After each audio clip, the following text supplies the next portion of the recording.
Shalom Bapak Ibu jemaat dikasih Tuhan, mari kita sambut hari ini lagi dengan merenungkan firman Tuhan. Kita berdoa.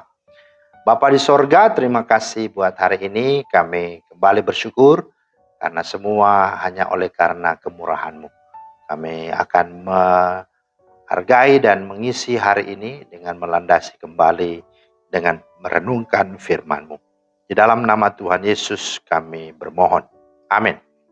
Bapak Ibu, firman Tuhan kita terambil dari Amos pasal 2 ayat 4. Beginilah firman Tuhan, karena 3 perbuatan jahat Yehuda bahkan 4. Aku tidak akan menarik kembali keputusanku oleh karena mereka telah menolak hukum Tuhan dan tidak berpegang pada ketetapan-ketetapannya, tetapi disesatkan oleh dewa-dewa kebohongannya yang diikuti oleh nenek moyangnya.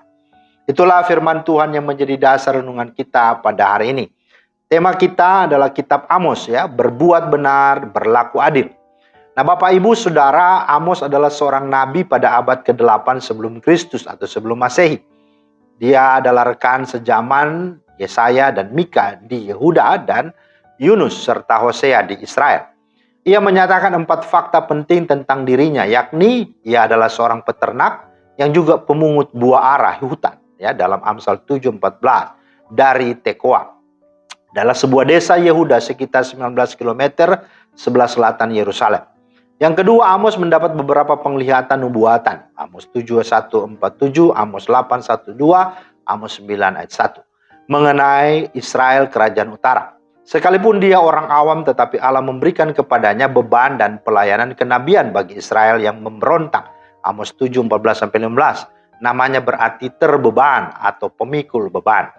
Nah, hal yang ketiga, pelayanan Amos kepada Israel terjadi ketika Uzia menjadi raja Yehuda dan Yerobeam II raja Israel.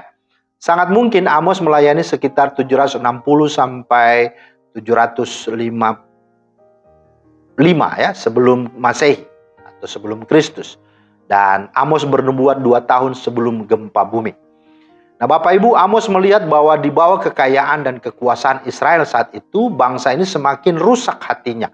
Dosa Israel yang diungkapkan Nabi Amos sangat banyak, antara lain mengabaikan firman Allah, memuja berhala, serakah, bahkan pemimpin-pemimpinnya korupsi dan penindasan kaum miskin atau kaum papa.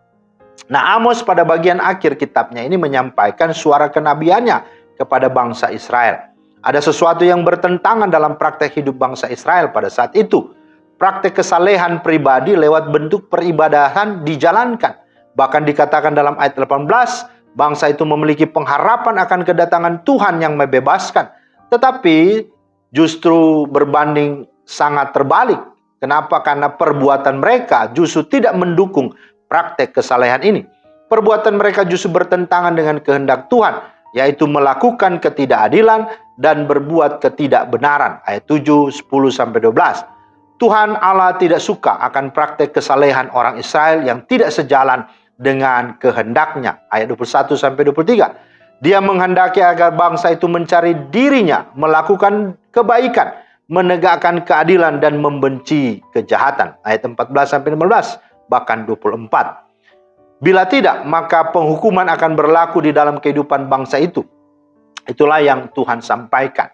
Nah, Bapak Ibu, jangan kira praktik kesalahan pribadi atau kesucian atau praktik-praktik yang berarti kita beribadah, berseremoni, itu sudah cukup. Lalu kita merasa tidak perlu lagi melakukan hal menurut kehendak Tuhan. Jangan kira juga Tuhan senang akan segala praktik kesalehan pribadi dan peribadatan kita. Sementara perbuatan kita adalah kejahatan, ketidakbenaran, dan ketidakadilan. Nah, dalam kitab Amos secara khusus, Nabi Amos mengingatkan dengan keras dalam ayat 21, Aku membenci, kata Tuhan, aku menghinakan perayaanmu dan aku tidak senang kepada perkumpulan rayamu. Itulah yang dikatakan Tuhan melalui Amos. Karena itu mari kita menjadi agen kebaikan, menjadi agen yang berani menegakkan kebenaran dan keadilan, serta membenci segala perbuatan jahat. Amat disayangkan apabila ada orang Kristen yang menganggap bahwa iman kekristenannya hanya ada pada tataran ibadah personalnya kepada Tuhan. Hanya pada saat dia melayani saja, tetapi menutup mata kepada kenyataan yang ada di sekitarnya. Saudara, praktek kesalehan memang penting, tetapi berbuat baik, menolong, membantu sesama, melakukan kebenaran, menegakkan keadilan, dan membenci kejahatan juga adalah penting.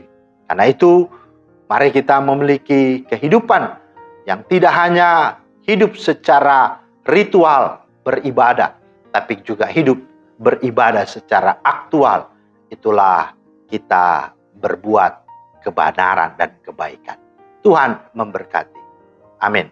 Terima kasih Tuhan atas firman-Mu. Kami bersyukur kiranya Roh Kudus mampukan kami untuk menjadi pribadi-pribadi yang sungguh-sungguh dapat disaksikan sebagai surat Kristus yang terbuka dan boleh dirasakan oleh orang lain. Demi Kristus kami berdoa. Amin. Demikianlah firman Tuhan hari ini, kiranya menjadi berkat. Selamat beraktivitas, Tuhan Yesus memberkati. Shalom.